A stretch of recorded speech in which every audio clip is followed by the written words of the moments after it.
দুপুরেই অন্ধকার নেমে এলো কলকাতা শহরে এবং মুষলধারায় বৃষ্টি শুরু হলো। মুষলধারায় বৃষ্টি চলছে কলকাতার বিভিন্ন এলাকায়, সল্টলেক সহ বিভিন্ন এলাকায় মুষলধারায় বৃষ্টি। দুপুরেই একেবারে অন্ধকার নেমে এসেছে, আকাশ কালো করে নেমে এসেছে মেঘ, আর তার সঙ্গে তুমুল বৃষ্টি। আসলে এই পূর্বাভাস কি ছিল?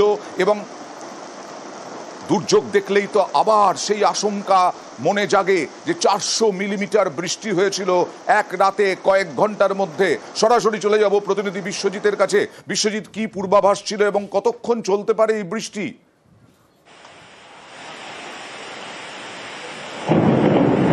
দেখো, পূর্বাভাস একটা ছিলই যে শুক্রবার কলকাতা সহ উপকূল এবং উপকূলবর্তী অন্তত 8 থেকে 9 জেলায় বৃষ্টি হতে পারে এবং বজ্রবিদ্যুৎ সহ মাঝারি বৃষ্টির সম্ভাবনার কথা জানিয়েছিল আলিপুর আবহাওয়া দপ্তর। এবং সেক্ষেত্রে যে মুষলধারে বৃষ্টি হচ্ছে, মাঝারি বৃষ্টি তো বটেই, কোথাও কোথাও ভারী বৃষ্টিও হতে পারে দু এক জায়গায়, এমনই সম্ভাবনা তৈরি হয়েছে।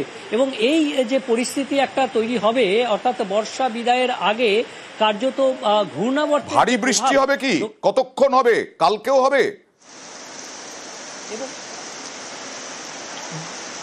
বিক্ষিপ্তভাবে দু এক জায়গায় হয়তো ভারী হতে পারে, তবে মাঝারি বৃষ্টির সম্ভাবনা বেশি এবং তীব্র বজ্রপাত বেশ কিছু জায়গায় বজ্রপাতের আশঙ্কা রয়েছে। এবং কিছুক্ষণ আগে অর্থাৎ দুপুর 1:30 নাগাদ একটা আলিপুর আবহাওয়া দপ্তর একটা হলুদ সতর্কবার্তা দিয়েছিল এবং তারপর এই মুহূর্তে আবারও বেশ 9 জেলার জন্য, তার মধ্যে 5 জেলায় তীব্র বজ্রপাত, আমরা বজ্রপাতের আওয়াজ শুনতে পাচ্ছি।